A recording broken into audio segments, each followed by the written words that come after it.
Oke, jadi hari ini kita akan masuk mengenai geometri ruang. Jadi ini adalah topik kedua setelah UTS. Jadi targetnya mungkin ini ya, 2 kali atau maksimal ya 2,5 kali pertemuan. Nanti coba akan kita selesaikan. Dan apa saja yang di cover, nanti kita akan melihat terkait dengan persamaan bidang datar di ruang, persamaan luasan derajat 2, dan yang terakhir adalah sama seperti yang di geometri bidang datar ya. Jadi yang geometri yang dimensi 2. Jadi kita juga akan melihat terkait dengan sistem koordinat ya. Cuma karena di sini konteksnya adalah di ruang, jadi kita akan lihat ya sistem koordinatnya juga di ruang. Oke, jadi yang pertama kita memulai dari persamaan bidang datar.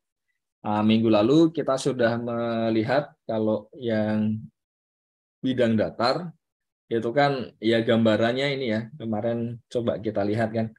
Kalau di dimensi 2 itu kan ya kita punya ini ya, ya kanan kiri atas bawah itu kan. Nanti bisa kita ukur seberapa ke kanan, ke kiri, ke atas, ke bawahnya untuk mendapatkan semua titiknya kan. Dengan kita punya patokan kan biasanya ini ya, kalau kita gunakan koordinat kartesius itu kan 0,0 ya. Nah, di sini kalau kita punya di ruang, jadi gambarannya ya kita bisa membayangkan itu tadi kan. Jadi sama seperti bidang datar, tapi ya itu di suatu ruangan kan. Jadi kita punya, kalau misalkan kita gambarkan mau pakai kertas tuh kan, jadi ya kertasnya inilah dipaskan tuh ya dengan kemiringannya pengennya seberapa, dan yang dimaksud persamaan bidang datarnya di ruang itu adalah keseluruhannya, tidak hanya yang di kertas itu tapi dilanjutkan semuanya tuh kan. Jadi kita punya itu yang dimaksud dengan persamaan bidang datar di ruang. Hanya saja yang jadi masalah adalah, nah ketika kita punya gambaran seperti itu, ya otomatis kan ini ya, itu kan secara matematis kan belum terlihat kan, gimana yang dimaksud dengan persamaan tadi itu. Nah, jadi di sini kita akan melihat secara matematika itu bentuknya yang disampaikan tadi itu seperti apa. Oke, jadi kita mulai yang pertama. Misalkan kita punya persamaan seperti ini, AX plus BY plus CZ plus D sama dengan 0. Dan tentunya di sini ini ya, ABC-nya itu tidak semuanya 0 ya. Kenapa? Karena kalau ABC-nya 0 semua, jadi kalau misalkan A-nya 0, B-nya 0, C-nya 0, berarti kan mau nggak mau harus D-nya 0 ya. Jadi kita punya 0 sama dengan 0 ya, ya buat apa? Itu kan ya tidak menambah sesuatu ya. Jadi ada salah satunya yang tidak 0. Andaikan hanya satu saja, ada yang tidak 0 itu juga sudah cukup ya. Contohnya misalkan kita punya A-nya 3, misal ya, B-nya 0, C-nya 0, D-nya misalkan terserah lah, misal di sini 1 kan. Atau misalkan ini 0 saja juga nggak apa-apa ya. Jadi kan kita punya bentuk 3X sama dengan 0 ya. Jadi ya kita mau tidak mau harus ya X-nya semuanya 0 kan di situ kan. Jadi bisa kita bayangkan YZ-nya terserah, tapi X-nya harus 0. Jadi kelihatan kan itu akan menjadi suatu bidang datar ya. Jadi cukup salah satu saja ada yang tidak 0 dari ABC ini sudah akan mewakili suatu bidang datar di ruang. Jadi kita punya bentuk ini secara umum. Karena kan kalau kita punya di ruang kan butuh X, Y, Z ya. Jadi ada 3 variabel di sana. Dan akan kita tunjukkan bahwa persamaan ini betul-betul merupakan persamaan bidang datar di ruang. Nah, sekarang bagaimana cara menunjukkannya kan? Jadi ya mudahnya kan gini ya. Kalau misalkan dia merupakan suatu bidang datar, apa yang kita punya kan?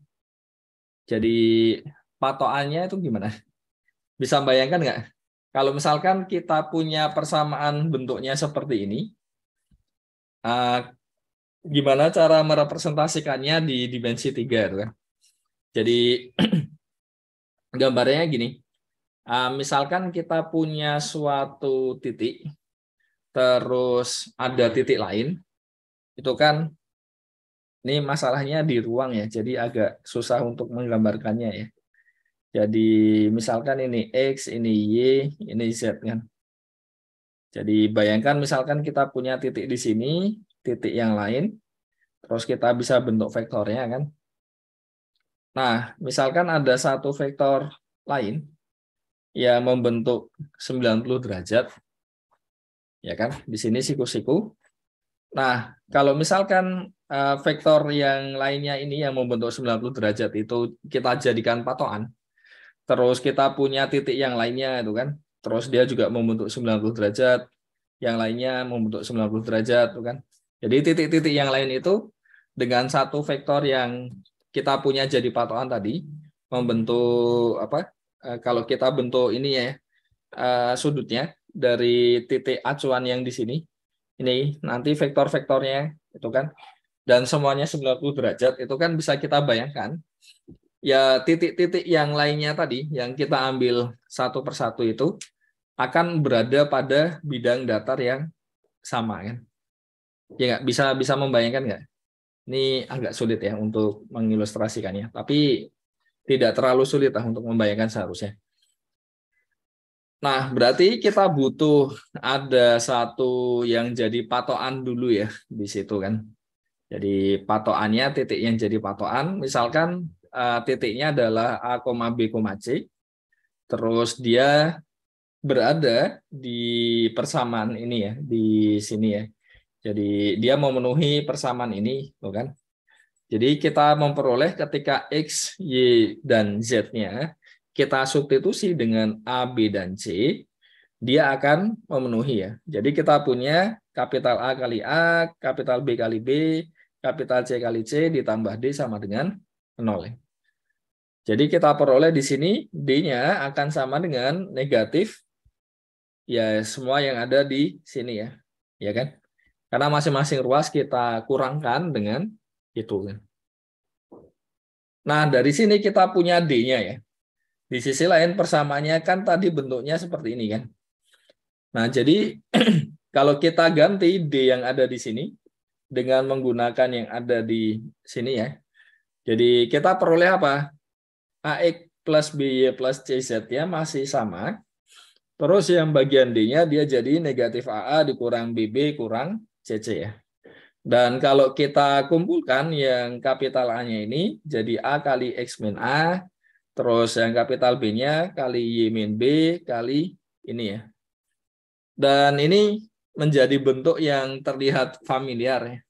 Kenapa? Karena kalau kita punya vektor yang ini ya, bentuknya adalah vektornya adalah AI plus di sini kita punya BJ plus CK ya kan? IJK. Jadi ini kita ambil ini ya, I-nya adalah vektor 100, J-nya adalah 010, terus K-nya adalah 001 ya. Jadi kita lihat kalau misalkan kita punya vektor ini AI plus BJ plus CK dan vektor yang lain adalah X min A kali I ditambah Y min B kali J ditambah Z min C kali K. Nah, ini kan kita punya dua buah vektor ya. Terus kalau kita perhatikan bentuk yang ada di sini, itu kan berarti ya kita punya dua buah vektor ini ada di dot product kan ya. Ya enggak? Dot product dari vektor yang atas dan yang bawah itu kan jadi A dikalikan X min A itu kan. Ditambah B dikalikan dengan Y min B ditambah C dikalikan K min C ya. Ini C kapital ya. Betul kan? Nah, jadi di sini kita peroleh bahwa kedua vektor tersebut merupakan vektor yang saling tegak lurus ya. Jadi jelas ya dari situ ya. Karena dot produknya sama dengan 0 kan. Jadi kita punya ada vektor di sini yang nanti bisa kita katakan ya jadi patokan tadi ya. Jadi untuk yang apa lainnya kan nanti kalau misalkan kita buat vektor yang pangkalnya dari A, B, C itu, terus nanti kan kita ingin titik-titik lain yang kita ambil itu yang ada di persamaan tadi kan, yang memenuhi persamaan tadi itu ya kita harapkan nanti ketika kita bentuk vektornya dia akan tegak lurus dengan ini ya. Kalau memang iya kan berarti kan dia jadi ya bidang datar kan. Oke ya. Dan ternyata kalau kita ambil titik-titik yang memenuhi persamaan. Oke ya. Nah, kita peroleh apa? Kalau memang dia memenuhi persamaan, nanti kita akan peroleh ternyata yaitu kalau kita bentuk vektor yang ini ya, dari A, B, C ke X, Y, Z. Jadi gambarannya kalau kayak ini tadi, jadi titik A, B, C-nya tuh di sini ya. Nah, di sini. Terus yang ininya itu tuh yang ini ya, AI plus BJ plus CK. Jadi itu yang jadi patokan. Nah, terus yang jadi titiknya yang di situ. Terus kalau ambil titik lain, nah nanti kita bisa bentuk vektornya. Dan dengan mudah kita bisa cek menggunakan dot produknya.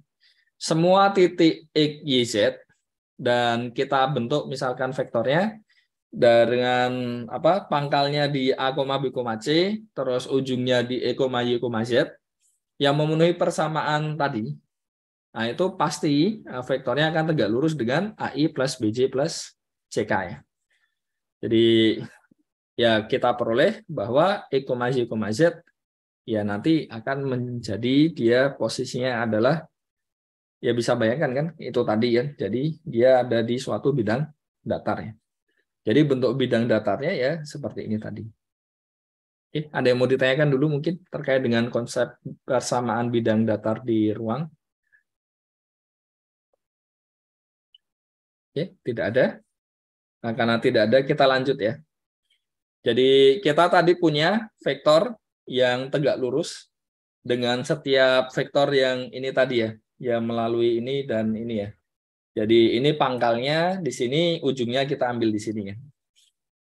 Nah, misalkan kita bentuk vektor-vektornya tadi yang apa? Kita ambil titiknya ya, X, Y, Z-nya pada bidang tersebut. Terus kita bentuk vektor-vektornya dengan pangkalnya adalah A, B, C, terus ujungnya di E, Y, Z. Kan kita peroleh vektornya misalkan PQ seperti ini. Jadi kita peroleh apa?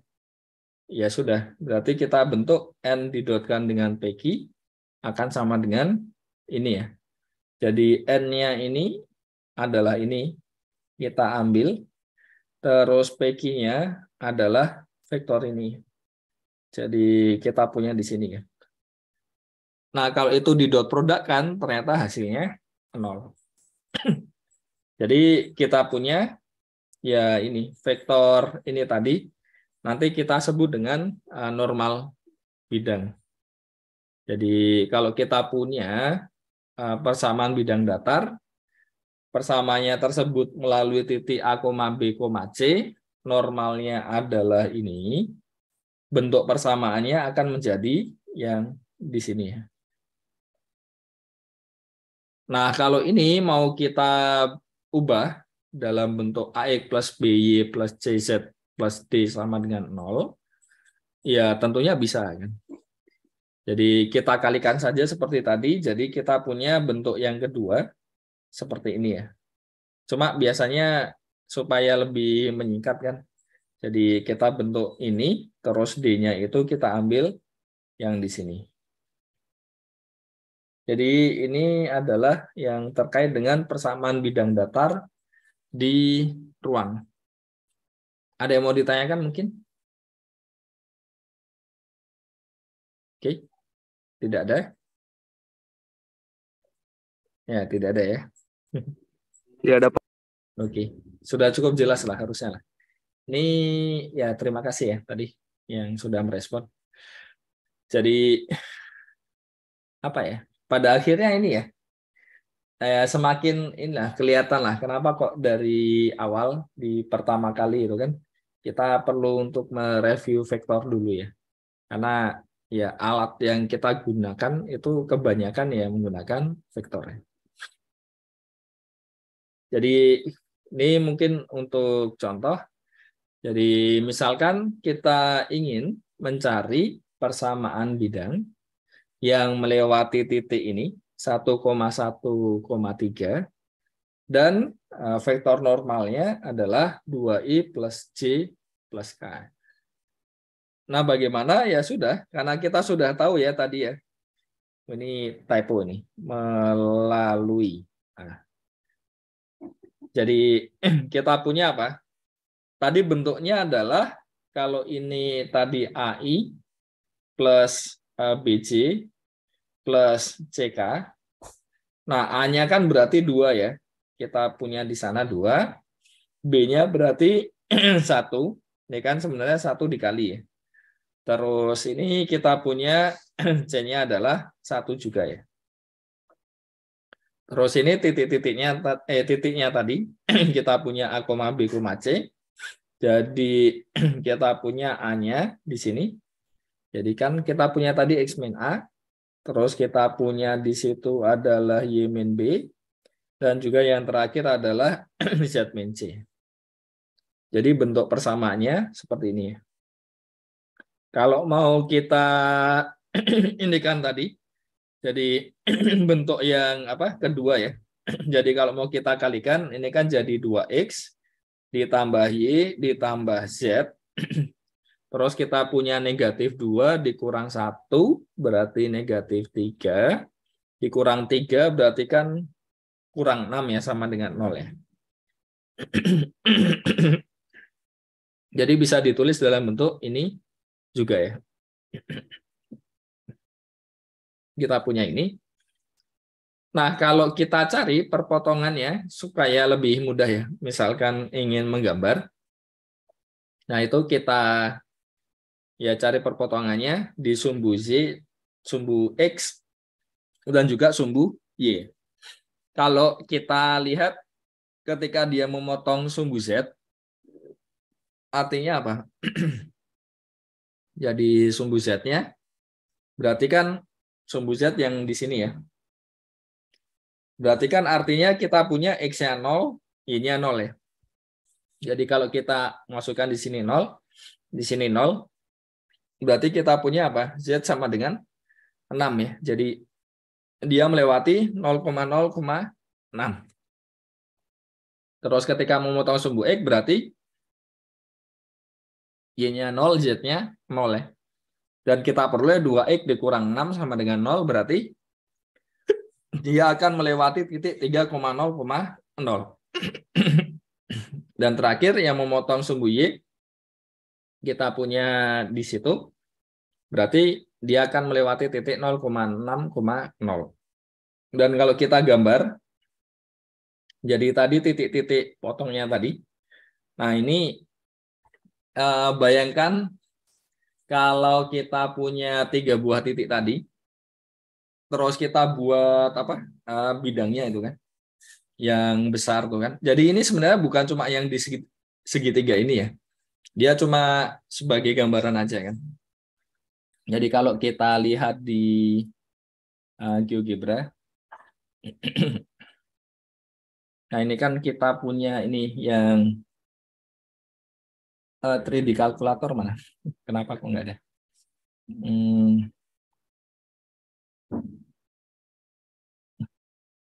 Jadi kita punya, nah di sini kalau kita gambarkan 2X plus Y plus Z dikurang 6 sama dengan 0 ya. Nah ini bisa dilihat Jadi itu tadi yang 3 tadi itu hanya ini ya. Nah ini supaya kelihatan kalau memotong titik 0,0,6 kan. Jadi kita punya 3 titik tadi itu dipotong ya. Bener ya. Jadi ini 3, ini 6 kan, bener kan? Nah ini, nah kalau kita luaskan lagi, gambarannya jadi kurang lebih seperti ini ya. Oke. Sampai sini dulu ada yang mau ditanyakan mungkin?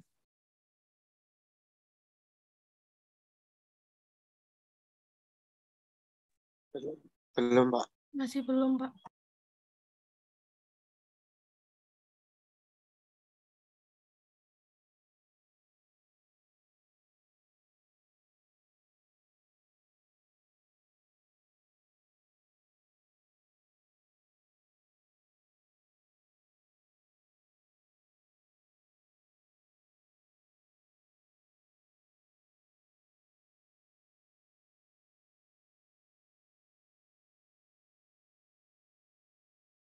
Ya, sudah cukup jelas. Berarti kita lanjut lagi. Ini contoh yang lain ya. Kalau tadi kita tahu satu titik vektor normalnya. Nah, sekarang bagaimana cara mencari persamaan bidang yang diketahui 3 titik? Kalau 2 titik itu belum cukup ya. Bisa dibayangkan kan? Kalau 2 titik belum cukup, kenapa? Karena yang melewati 2 titik ini di gambarannya kan kalau misalkan kita punya gimana ya? Kita punya misalkan seperti ini kan. Kalau hanya 2 titik yang melewati sini, nah itu kan ya bidangnya kan kemiringannya ini ya, bisa diputar-putar tuh kan. Jadi tidak ada bidang yang fix. Jadi ada lebih dari 1, bahkan ada tak hingga banyak lah bidang yang melewati 2 titik. Tapi kalau untuk yang 3 titik, bisa kita bayangkan kalau titiknya itu tidak yang sejajar, yang bukan tidak sejajar, tidak dalam berada satu garis. Nah ini. Jadi kalau titiknya itu tidak dalam satu garis, itu kan nanti kalau kita hubungkan seperti ini tadi, gambarannya kan kita punya kayak segitiga, terus nanti bisa diluaskan lagi. Itu kan. Jadi bidangnya akan fix hanya satu saja. Nah sekarang bagaimana cara mencari ini ya kan, jadi bidangnya tadi ya seperti apa ya. Nah di situ kita punya vektor-vektornya. Kalau kita lihat vektor PQ, ini kan berarti ini kan kita punya 2 kurang 1 dikalikan I, jadi 1. Kita punya I ya, di situ 1 kali I. Terus 3 dikurang 2, juga 1 kali J. Ini negatif 1 dikurang 3 ya, berarti negatif 4 kalikan K. Jadi kita punya PQ, terus misalkan kita ambil vektor yang lain yaitu PR. Dengan cara yang sama kita punya PR-nya adalah negatif 4I dikurang 2K. Jadi apa yang mau kita lihat di sini adalah ya targetnya pertama kita mau mencari vektor normalnya ya. Jadi bagaimana melihat vektor normalnya? Nah, kita punya PQ di sini, kita punya PR. Jadi yang jadi vektor normal itu dia nanti akan tegak lurus dengan PR dan juga N ini akan tegak lurus juga dengan PQ ya. Ya enggak? Karena pangkalnya sama-sama kita ambil di P, jadi akan lebih mudah. Nah, bagaimana cara mencari suatu vektor yang tegak lurus dengan 2 vektor yang lain kan? Nah, kita bisa gunakan cross product ya. Jadi kita sudah pernah membahas kalau ternyata hasil dari cross product dari 2 buah vektor, hasilnya dia akan tegak lurus dengan 2 buah vektor itu dan hasilnya menjadi vektor lagi. Nah, di sini kita punya hasil cross product-nya jadi ini. Kalau misalkan ada yang lupa bagaimana cara mencarinya, jadi ini determinan biasa ya. Jadi kita punya, kalau saya lebih prefer ekspansi, lebih mudah aja kan. Jadi di sini kita punya ini ya, determinan. Misalkan kita gunakan baris pertama. Sebenarnya kalau mau paling mudah ini ya, pakai baris ketiga. Tapi karena kita punya IJK di situ ya udah baris pertama aja nggak masalah. Jadi yang baris pertama kan berarti ini plus, ini negatif, ini plus. Terus setelah itu I-nya ditutup, berarti kita punya apa? 1 negatif 4, 0 negatif 2 ya, kali I. Ditambah minus ya, ini kurang. Nilai mutlak. Yang baris dan kolom yang memuat J itu dihilangkan. Kita punya 1 negatif 4, negatif 4, negatif 2, kali J. Ditambah yang terakhir, baris dan kolom yang memuat K dihilangkan, 1, 1, negatif 4, 0 ya, kali K. Dan ini kalau kita hitung nilainya akan menjadi yang di sisi kanan. Nah, artinya apa? Jadi kita bisa mengambil vektor hasil cross product dari PQ dan PR ini sebagai normal bidang. Jadi ketika normalnya sudah diketahui dan kita juga tahu dia melewati titik mana. Jadi kalau di sini ini ya, kita ambil yang titik P-nya ini ya. Nah, ini P-nya tadi kan 1, 2, 3 ya. Jadi kita masukkan ini 1, ini 2, ini 3. Terus yang normalnya kita punya di sini, kita punya di sini, kita punya di sini. Jadi kita memperoleh persamaan bidangnya, kalau kita sederhanakan, akan menjadi yang di sisi kanan ini. Jadi ya logikanya relatif mudah ya. Intinya kita hanya menggunakan alat-alat yang sudah kita punya dari ya pembahasan mengenai vektor. Oke, semoga cukup jelas ya. Kalau ada yang mau ditanyakan silahkan. Belum ada, jadi kita bisa lanjut. Nah, ketika kita membayangkan di ruang, ya enggak. Jadi kita punya bentuk persamaannya kan tadi secara umum AX plus BY plus CZ plus D sama dengan 0 ya. Jadi kita bayangkan ketika X-nya itu 0, A-nya itu 0, maaf. Jadi A-nya itu 0, ya kita punya X-nya itu berapapun, dia tidak akan mempengaruhi ya persamaannya itu kan. Ya enggak? Karena ketika di sini A-nya 0, ini 0, kita punya, ini harusnya kapital ya. Jadi BY plus CZ plus D sama dengan 0 kan.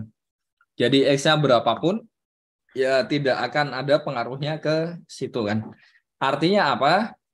Ya X-nya itu bisa membayangkan nggak? Jadi bidang yang akan terbentuk itu akan sejajar dengan sumbu X ya. Jadi gambarannya ini ya, sebagai ilustrasi saja. Ini misalkan B-nya di sini 2, C-nya di sini 1 ya. Jadi kita punya 2Y plus Z plus D-nya misalkan 3 misal. 2Y plus sini misalkan saja 2Y plus Z berarti di sini plus 3 misalkan. Plus 3. Nah, bisa dilihat ini sumbu X-nya. Ini ya. Ini yang sumbu X-nya.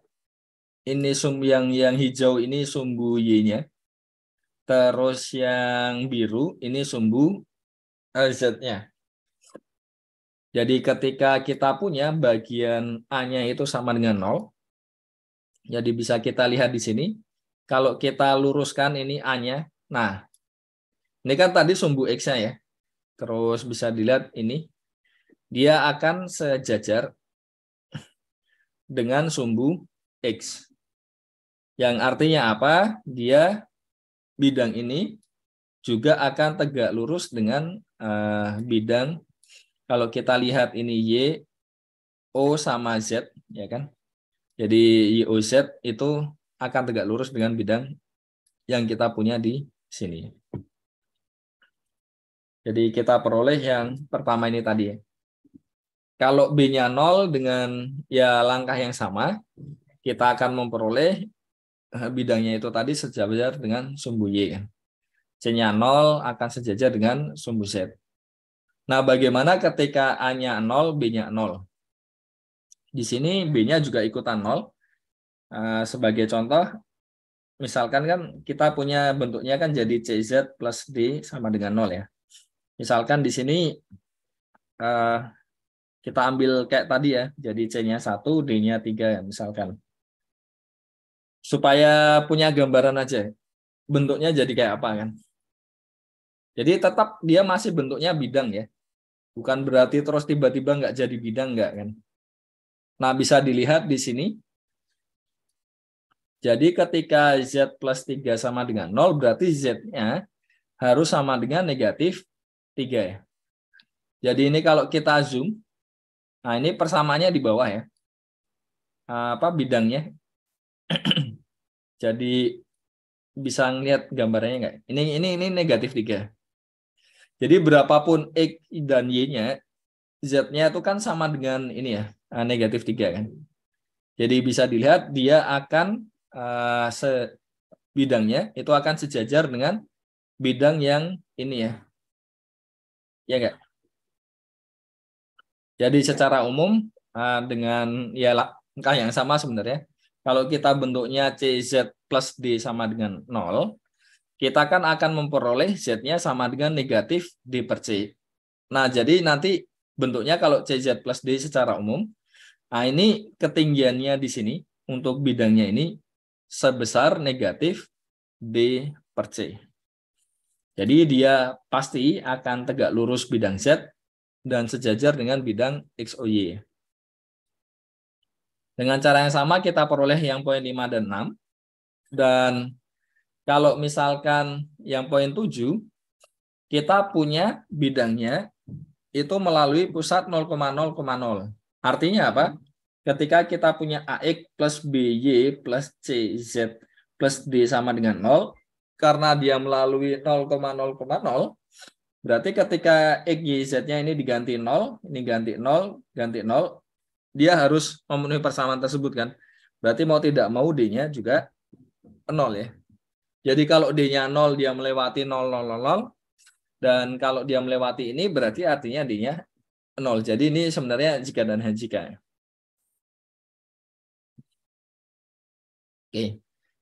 Nah, itu tadi yang terkait dengan persamaan bidang di ruang. Sekarang kita akan melihat jarak titik di bidang.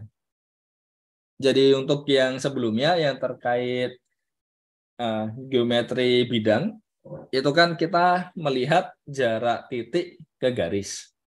Nah, di sini ya selain garis, kita juga punya bidangnya. Jadi prinsipnya kalau kita punya jarak, intinya adalah kita ingin mencari yang paling pendek, kan? Dengan salah satu titik yang ada di situ. Jadi mudahnya ya kalau misalkan seperti yang lalu, ketika kita belajar geometri bidang, kalau jarak titik ke garis, itu kan berarti kita mencari ya salah satu titik di garis tersebut yang jaraknya paling pendek dengan titik yang kita inginkan. Nah, di sini juga sama kan.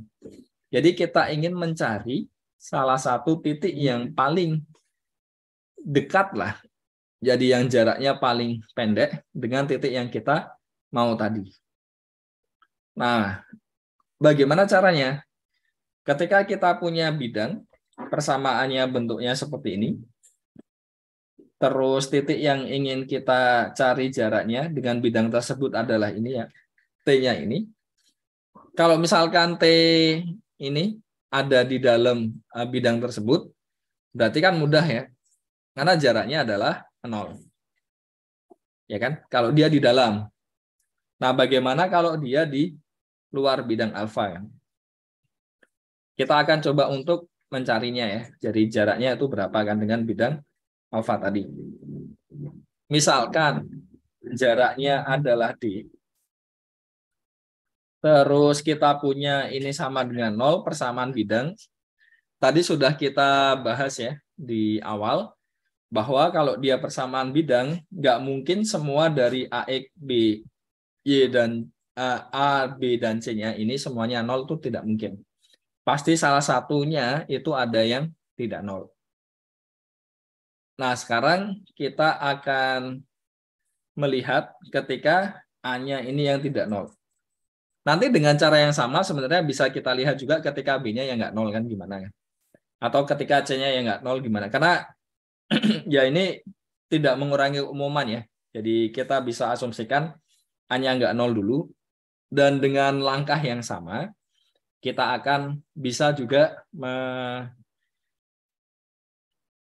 meneliti untuk yang kasus lain ketika B-nya yang tidak 0 atau yang C-nya yang tidak 0. Karena kan bisa jadi ya A-nya pas yang 0 itu kan, yang persamaannya kan bisa jadi.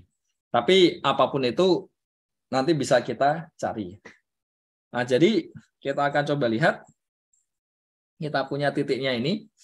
A-nya di sini dia tidak 0. Nah, kalau kita punya seperti ini, ketika kita masukkan di sini, A dikalikan dengan negatif D per A, ditambah B dikali 0, ditambah C kali 0, ditambah D. Ini sama dengan berapa? Kita punya negatif D plus D ya.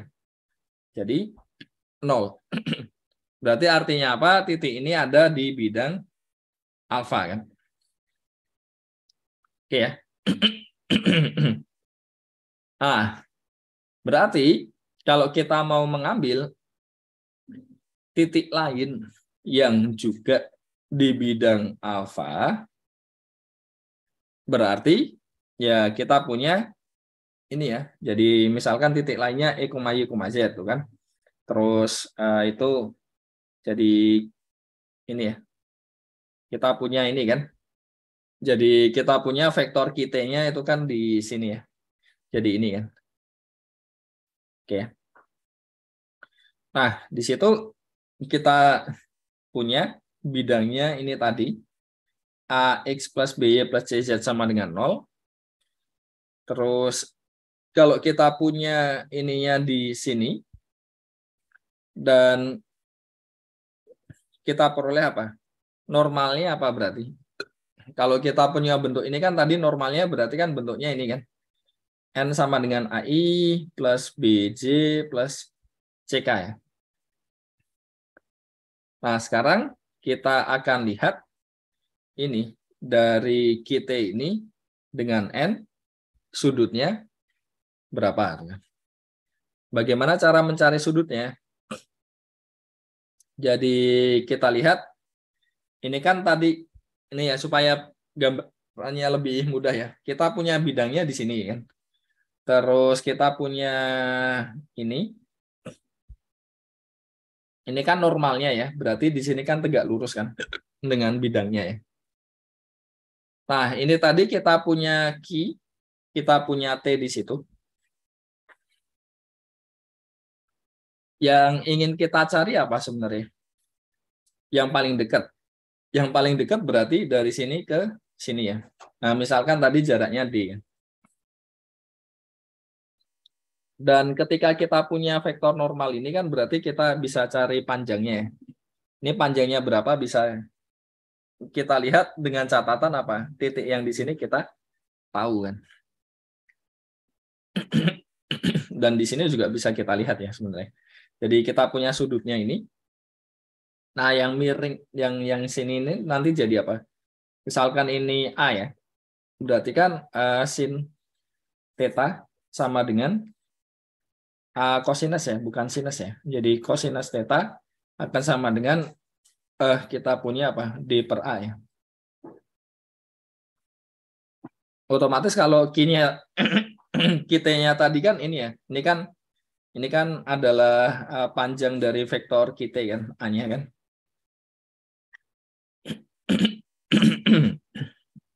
Jadi ini sudah diperoleh kan, tahu kan. Kalau misalkan tetanya juga tahu kan berarti D-nya nanti tahu. Jadi gambarannya itu ya. Nah, bagaimana mencari D-nya? Jadi ada dua kemungkinan ya.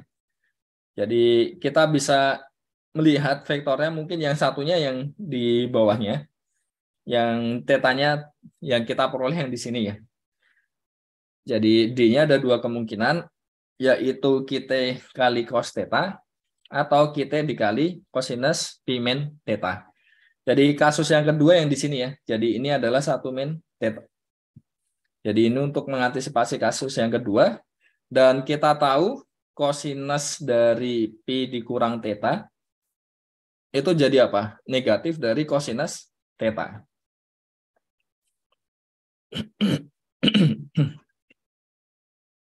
Dan ini kasusnya kapan terjadinya kan langsung bisa kita lihat ya. Ketika tetanya sudutnya lancip, berarti yang pertama. Kalau dia tumpul yang kedua. Oke. Padahal ya kita punya apa? Ketika kita punya dot product itu jadi ya panjang N, panjang kita dikali cosinus theta ya.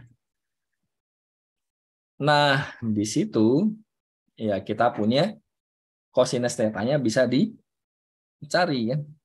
Ya sudah, berarti D-nya akan sama dengan ini ya. Iya nggak? Jadi kita akan memperoleh, kalau ini kita sederhanakan, akan jadi ini. Ya kan? Karena N-nya tadi apa? N-nya tadi adalah bentuknya AI plus BC plus CK kan. Jadi panjang N itu jadi akar dari A kuadrat plus B kuadrat plus C kuadrat. Makanya penyebutnya jadi ini. Nah, yang ini ya tinggal dikalikan saja ya sebenarnya. Jadi kita punya AX1 plus, ini dari tadi kenapa ada B-nya enggak kapital ya. B1 plus CI1 ya, plus D. Jadi kita punya ini. Nah, ini tadi ketika kasus apa? A-nya yang tidak sama dengan 0. Jadi kasus A-nya tidak sama dengan 0. Nah, bagaimana kasus yang lain? Ya bisa kita cari dengan cara yang sama. Tapi tetap ya sama saja. Hasil akhirnya nanti akan kita peroleh seperti ini. Jadi mau B-nya yang nggak 0 atau C-nya yang nggak 0, tetap nanti hasil akhirnya sama. Jadi untuk latihan mungkin bisa dicoba ya masing-masing ya, karena akan sangat bagus ya untuk latihan. Oke, ada yang mau ditanyakan? Belum, Tidak Pak. ada? Belum ya? Sudah sangat jelas lah, karena bentuknya tidak terlalu neko-neko kan sebenarnya. Oke.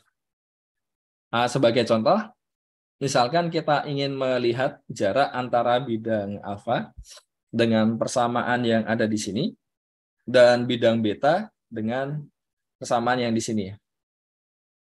Jadi kita akan mencari jarak dua bidang. Nah, ini bisa dilihat dari angka-angkanya. Kan kita punya 3X ditambah Y dikurang 2Z sama dengan 8.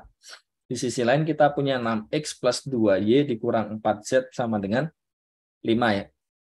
Kalau kita lihat angkanya, ini kan 3 kali 2 jadi 6. 1 kali 2 itu 2. Negatif 2 kali negatif 4. Negatif 2 kali 2 jadi negatif 4 kan. Jadi kayak seolah-olah yang koefisiennya depannya X, Y, dan Z itu ketika dikalikan 2, bukan seolah-olah lagi, memang seperti itu ya. Jadi yang bawah kan. Nah, artinya apa? Kita punya apa? Ini tadi kan yang koefisiennya depannya X, Y, Z kan menentukan ini ya, vektor normalnya ya. Jadi bisa kita lihat di situ ternyata vektor normalnya dia sejajar kan. Kalau vektor normalnya sejajar dari kedua bidang itu kan berarti nanti bidangnya juga sejajar. Nah, kenapa kok bidangnya sejajar? Karena kalau misalkan bidangnya tidak sejajar, terus kita cari jarak antara dua bidang, di satu titik kan dia pasti akan berpotongan, ya nggak? Bayangkan ini nggak sejajar ya. Jadi contohnya misalkan kita punya, ini yang pertama kita keep sama ya, 3X plus Y dikurang 2Z sama dengan 8 ya tadi ya. Ini, aduh gambarnya. Nah ini. Terus di sisi lain misalkan ini 3. Tadi 6X. Kan harusnya ini 6X plus 2Y dikurang 4Z sama dengan 5 ya. Nah ini kan bisa dilihat ini gimana nih. Nah pas di sini kan benar-benar ini ya. Dua buah bidang yang sejajar ya. Ya kan? Jadi kita ingin melihat jarak ya ini dua titik yang paling dekat di sana. Tapi kalau misalkan dia tidak sejajar, misalkan di sini ganti 5. 5. Nah, ini kan agak miring. Dan kalau kita zoom out. Nah, ini kan nanti suatu saat kan dia akan berpotongan kan. Jadi yaitu kalau misalkan dia tidak sejajar, malah justru lebih mudah ya mencari jarak antara dua bidang. Kenapa? Karena jaraknya adalah 0 kan. Karena prinsipnya sama ya. Ketika kita menghitung jarak, mencari jarak, kita ingin mencari yang paling dekat. Jadi yang jaraknya paling kecil, dua buah titik yang ada di situ kan. Artinya kalau dia tidak sejajar, jelas jaraknya jadi 0. Nah, tapi kalau sejajar seperti itu tadi, jadi kan ini tadi diganti 4 ya. Nah, seperti yang dicontoh tadi, bisa dilihat tidak ada yang ya di bidang ini sekaligus di bidang satunya kan. Jadi tentunya jaraknya tidak sama dengan 0.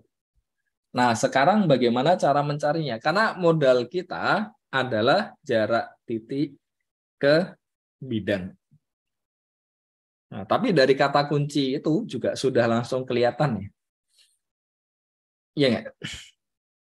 Karena dengan mudah kita bisa mencari salah satu titik yang melewati titik ini, ya kan?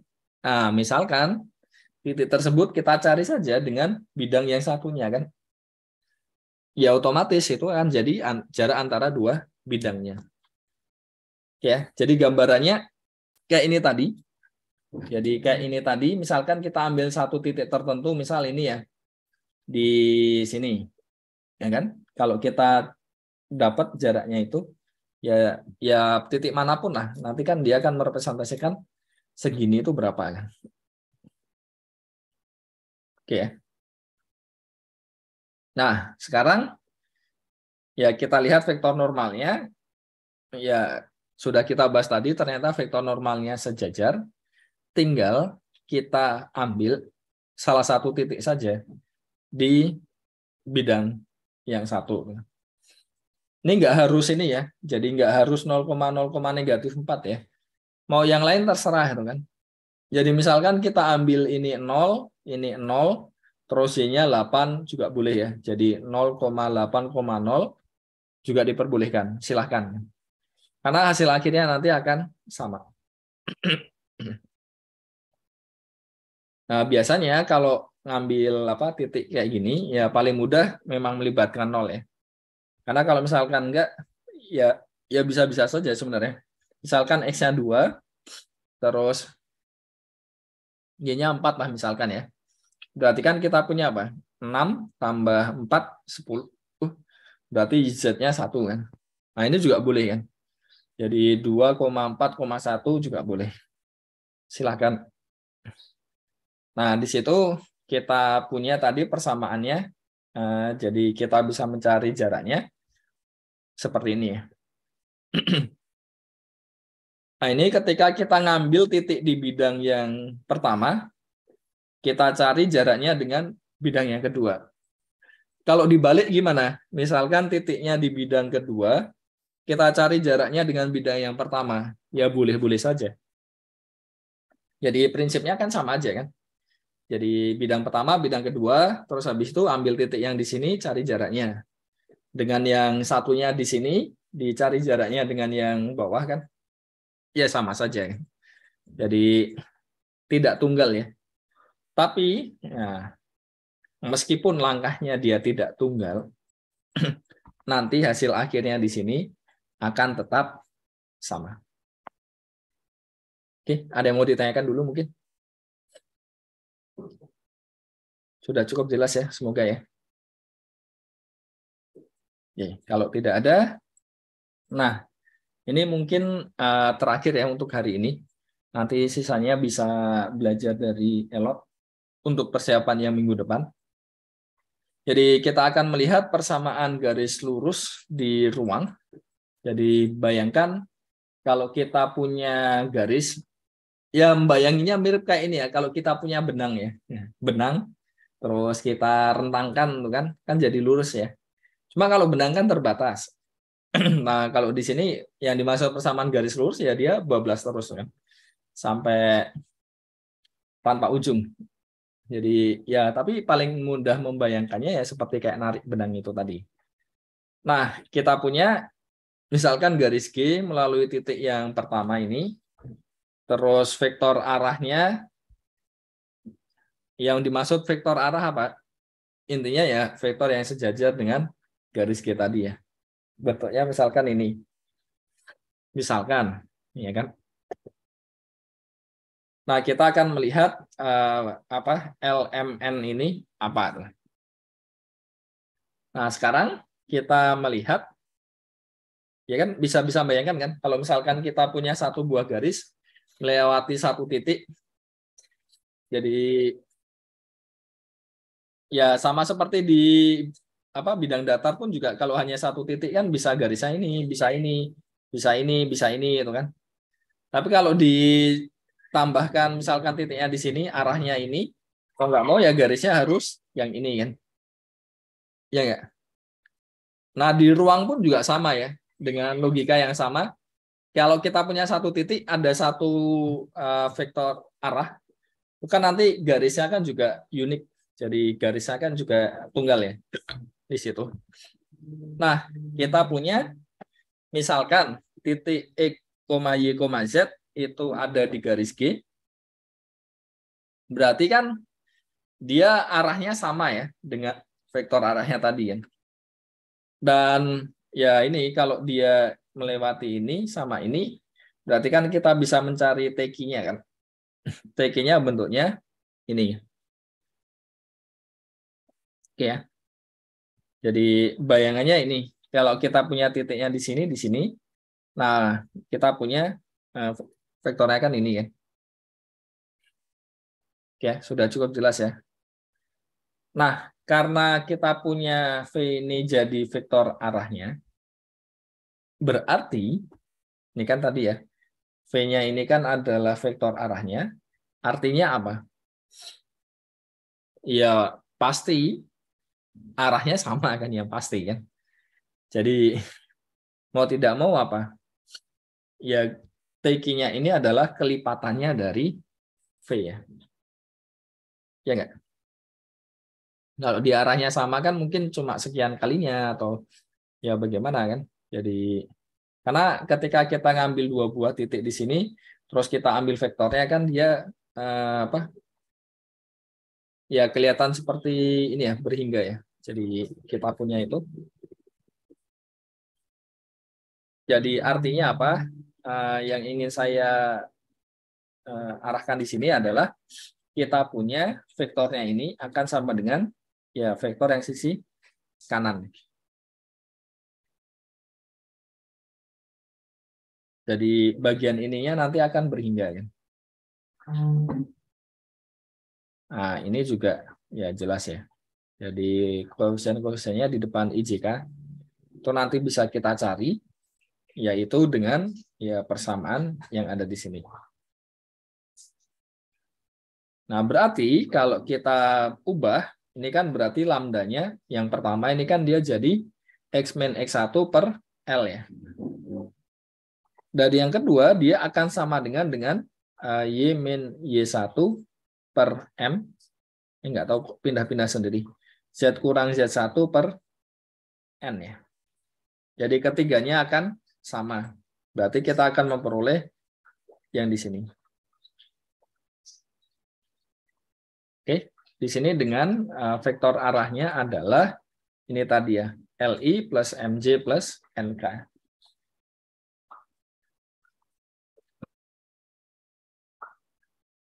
Oke ya. Nah, selain menggunakan ini tadi, satu titik dan ini garis arahnya, nah kita punya, ya bisa kita pandang juga suatu garis itu sebagai perpotongan dua buah bidang. Ya kan? Karena kalau kita punya dua bidang, motong, bisa dibayangkan kan? Jadi hasil perpotongannya pasti jadi garis. Contohnya misalkan, ini tadi, pas saya ganti dengan 5 tadi misalkan, ini kalau saya zoom out, ini di zoom out, zoom out, zoom out, zoom out, zoom out, zoom out, zoom out. Nah ini bisa terlihat, oh malah jadi ini ya. Ini kan, yang satu sini ya. Atau supaya lebih kelihatan mungkin ganti angka. Ini, nah, ya kan? Ini ya, kelihatan ya. Jadi apa, perpotongan dua buah garisnya ini, dua buah bidangnya ini jadi suatu garis.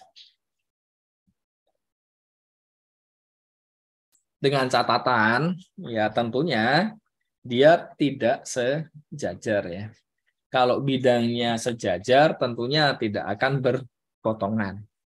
Jadi apapun bidangnya, nanti perpotongannya pasti jadi suatu garis. Nah, misalkan garisnya itu kita namakan dengan G. Nah, tadi kan sudah kita lihat beberapa kali bahwa setiap kita punya bidang, kita pasti punya vektor normal ya di situ ya. Jadi normal dari bidangnya gimana? Dia pasti akan ini kan. Kalau kita ambil cross produknya dari normal apa masing-masing bidangnya ya, dia akan sejajar dengan garis G. Ya enggak? Karena kita kan gambarannya ini ya. Misalkan bidang yang satu di sini, normalnya ini kan. Ya. Bidang yang dua misalkan yang ini kan sebenarnya ke bawah terus ya.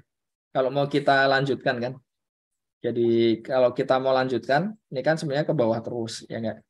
Terus kalau ini kita mau lanjutkan kan ini kan sana juga kan. Jadi misalkan ini N1 ini tegak lurus dengan bidang 1, ini tegak lurus dengan bidang yang kedua. Nah, kita lihat cross produknya, yaitu kan antara ya bisa ke sini ya. Tergantung N1 cross N2 atau N2 cross N1 kan. Tapi secara prinsip ya intinya dia akan sejajar dengan yang di sini. Oke ya. Bisa dibayangkan kan itu? Nah, jadi kita akan punya apa? Misalkan ya ini ya. Persamaan satunya yang bidang satunya ini cross bidangnya 2 ini, berarti kita peroleh apa? Ya G-nya dapat dinyatakan dalam bentuk yang di sini ya.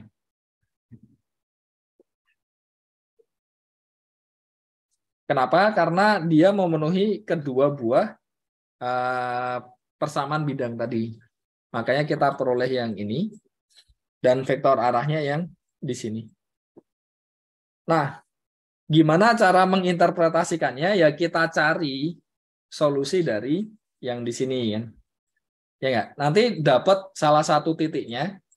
Misalkan A, B, C ya. Oke. Terus kita sudah punya vektor arahnya. Berarti menggunakan yang sebelumnya tadi. Ketika kita punya satu titik dan vektor arah, kita akan memperoleh garisnya. Ya kan? Jadi nyari titiknya gimana? Ya kita cari yang memenuhi solusi keduanya kan. Jadi memenuhi kedua persamaan tersebut ya. Jadi solusi lah dari kedua persamaan. Jadi ya cara pertama bisa lihat yang tadi satu titik dan garis arah. Yang kedua adalah ya perpotongan dua buah bidang ya di sini. Dengan vektor arahnya adalah normal dari bidang satu dikroskan dengan normal bidang kedua. Oke. Ada yang mau ditanyakan dulu mungkin? Sebelum masuk contoh. Ini terakhir ya untuk hari ini ya. Terkait dengan persamaan garis lurus di ruang. Tidak ada. Nah, kalau tidak ada, kita lihat ya di sini. Kalau tadi yang kita coba pelajari adalah kita punya titik, kita punya garis arah, ya kan, vektor arah. Terus kita nyari persamaan garisnya. Nah, sekarang dibalik. Kita punya titiknya, kita punya garisnya. Nah, terus habis itu kita akan melihat persamaan bidangnya ya. Bisa bayangkan kan, kita punya garis. Terus kalau kita coba masukkan di sini, 2, ya enggak? 2, 1, 3. Ini kan 2 kurang 1/2, itu kan berapa? Setengah kan? Terus 1 kurang 2/3, ini berapa ini? Negatif sepertiga. Terus ini sebenarnya udah cukup sih. Jadi bisa dilihat ini titiknya itu dia tidak berada di garis tersebut ya. Ya kan? Karena dia yang persamaan pertama kan sudah tidak dipenuhi kan. Jadi bisa dibayangkan kita punya garis, ada titik di luar. Nah, kalau kita bikin bidang, ya bidangnya pasti tunggal ya. Ya. Bisa bayangkan kan, ini garis ada garisnya nggak lurus ya. Ini karena asal aja tadi. Garis sama aja. Asumsikan lurus ya. Ada titik di luar. Terus kan mau dibuat ini ya, mau dibuat bidang gitu kan, yang melewati titik tersebut.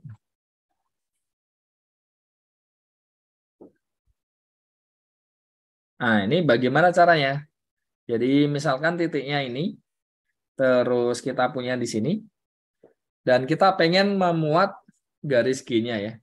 Jadi ini nanti tercover lah di ini tuh di dalam, ya kan? Di dalam apa? Bidangnya. Bisa dibayangkan nggak? Oke ya. Jadi gambarannya apa ya? Wah, tapi harus ini ya. Nggak salah. Ini saya rasa sudah cukup lah. Nah, dari situ misalkan bidang ini, misalkan dia bidang beta ya. Jadi misalkan bidang beta, terus kita punya garis G di sini, vektor arahnya kan ini ya. Oke. Nah, selanjutnya kita ingin mencari titik yang terletak pada garis G ya. Di sini dicontohkan 359. Kenapa? Karena 3,5,9. Karena kalau kita masukkan 3 dikurang 1/2 itu 1. 5 kurang 2/3 itu 1. Dan 9 kurang 4/5 itu 1 ya. Mau titik yang lain boleh atau tidak? Ya silahkan. Contohnya apa? Misal kita punya 2 kali 2 4 ya. 4 tambah 1 5 ya. Misalkan X-nya 5. Misalkan kan kita punya 5 kurang 1/2 sama dengan 2 ya. Berarti Y-2/3 harus sama dengan 2. Berarti Y-nya berapa? Kita punya 6 tambah 2, 8 ya. Terus Z-nya harus sama dengan 5 kali 2, 10, ini 14 ya. Cocok nggak? Kita punya 8 kurang 2/3, itu kan 2 juga. 14 kurang 4/5, itu kan juga 2 ya. Ya kan? Nah, kalau kita mau pakai titik yang ini juga boleh ya. 5,8,14. Ya, intinya kita ngambil satu titik lah yang ada di garis G. Nah, dari situ kita bisa membentuk apa? vektor ini ya, PQ ya. Oke. Jadi PQ-nya jadi ini. Karena, nah ini adalah vektor arah dari garisnya. Berarti apa? Kita punya normal dari bidangnya, ya dia akan ini ya, sama dengan V di-cross-kan dengan PQ ya. Ya kan? Karena kita punya dia tegak lurus dengan, bisa bayangkan nggak sih? Kita punya garis, ada vektor arahnya di situ kan. Terus di sisi lain, jadi ini ya tadi ya. Nah ini aja nih, mudahnya ini. Jadi kita punya vektor arahnya, misalkan inilah yang di sini ya, ya kan? Ini vektor arahnya, terus di sini. Nah nanti kan kita punya cross produknya di sini, dia akan tegak lurus dengan ini, tegak lurus dengan ini ya. Jadi dia akan menjadi normal dari bidangnya. Ya, cukup kelihatan ya dari sini ya. Nah, makanya kita punya normalnya jadi cross produknya. Ini kenapa kok cross product jadi sangat ini krusial dan banyak dipakai kan. Jadi kita punya ini cara mencari determinannya sama seperti tadi. Kita punya vektor normalnya jadi yang sisi kanannya. Nah, kalau kita sudah punya satu titik yang ada di bidang tersebut, dan kita juga punya vektor normalnya, berarti kita bisa mendapatkan persamaan bidangnya. Titiknya apa? Ya ini 2, 1, 3 kan. Ini 2, 1, 3 ya. Ya kan? Terus dari normalnya ini kita masukkan lagi. Jadi kita punya persamaan bidangnya jadi yang di sini. Bisa nangkep kan idenya kan? Kita punya titik, kita punya arah, vektor arah. Terus kalau kita buat ini ya, vektornya dari titik tersebut ke ini ya, nanti cross produknya jadi normal dari bidangnya. Kalau normal bidangnya udah tahu ya selesai. Ya, itu contoh pertama. Contoh yang lain, kita punya persamaan bidangnya ini melalui titik ini, memuat garis ini ya. Yang persamaannya ya tadi ya, kita pandang sebagai perpotongan dua buah bidang kan. Jadi bagaimana caranya? Nah, ini lebih mudah lagi. Kenapa? Karena pertama kita punya bidangnya di sini. Kita ambil normalnya, vektor normalnya kan. Terus bidang yang kedua kita ambil vektor normalnya kan di sini. Nah, vektor arahnya jadi apa? Cross product dari vektor normalnya kan dari dua buah bidang tadi ya. Jadi kita punya cross produknya, kita peroleh di sini. Nah, jadi ini akan menjadi vektor arah dari garis G. Di sisi lain kita punya titiknya kan, sudahan kan. Ya sudah, ketika kita punya titik, kita punya vektor arahnya, kita akan bisa mencari persamaan garisnya. Jadi persamaan garisnya gimana? Ya sama kayak tadi ya. Jadi sudah selesai. Nah, ketika kita sudah punya persamaan garisnya, di sini yang ditanyakan bukan itu, tapi yang ditanyakan adalah kita ingin mendapatkan bidang yang melalui titik ini dan melalui garis G ya. Jadi kalau yang titik dan garis ini sudah kita jelaskan di situ ya, tadi sudah dijelaskan. Nah, di sini kasusnya adalah kita sudah dapat garisnya kan. Oke ya. Jadi kita bisa mencari garisnya tadi apa kan. Jadi ya cara pertama kita bisa menggunakan yang contoh sebelumnya tadi ya. Cara yang kedua adalah kita bisa lihat ada satu titik di garis G. Ya kan? Nah, ini dapatnya dari mana? Dapatnya adalah dengan kita masukkan di dua ini ya.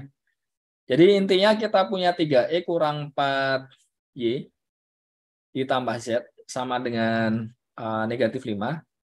Terus 4X tambah Y. Tambah Y. Di sini ditambah 2Z. Dia sama dengan 9 kan. Jadi biasanya kalau mau mencari kayak gini, ini kan solusinya ada tak hingga banyak ya. Karena persamaannya kurang dari, persamaannya kan ada 2, variabelnya ada 3 kan. Jadi ada tak hingga banyak solusi. Paling mudah apa? Kita ambil Z-nya 0 dulu kan. Jadi ketika Z-nya di sini 0, kita punya kan 3E kurang 4Y sama dengan negatif 5. Kok negatif 5 sih? Ditambah Z sama dengan 2 ini. Kok jadi negatif 5? Ini 2. Nah, kan kita punya apa? Persamaan linear 2 variabel ya. Bisa kita eliminasi ya. Ya kan? Jadi gimana cara ngeliminasi? Kalau misalkan lupa ini ya. Ini yang atas kali 4, yang bawah kali 3. Ya kan? Ini Z-nya sudah kita ambil 0 dulu aja. Supaya lebih mudah kan. Jadi atas kali 4 berarti ini 12X kurang 16Y sama dengan 6. Yang bawah kali 3 ya. Ini 12X tambah 3Y sama dengan 27 ya. Tinggal dikurangi kan. Nanti kita punya apa nih? Negatif 19Y. Ini dikurangi negatif 21 ya. Bener nggak? Ini jangan-jangan ada yang salah ini ya. Plus Y 4X plus Y plus 2Z sama dengan 9 kan. Jadi benar ya. Jadi atas kali 4. Ini 8 ya, maaf ya. 4 kali 2, 8 ya. 8 kurang 27 berarti ini negatif 19 ya. Jadi Y-nya 1 kan. Ya, kita peroleh Y-nya 1, nanti X-nya dimasukin ternyata jadi 2 kan. Jadi itu cara dapetin 2,1,0 ya. Jadi kita punya vektornya sudah ketemu, di cross produkkan dapat normalnya. Jadi kita punya vektor normal dari bidang B kan. Jadi kalau kita punya satu titik, kita punya vektor normalnya, berarti kita dapat persamaan bidangnya ya. Sama seperti tadi kan. Jadi punya satu titik sama vektor normal, sudah cukup. Ini beberapa latihan bisa dicoba.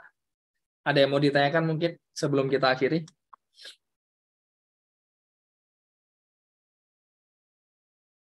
Oh, ini harusnya nolnya hilang ya. Oke lah. Tidak ada? Kalau tidak ada, saya stop ya recordingnya.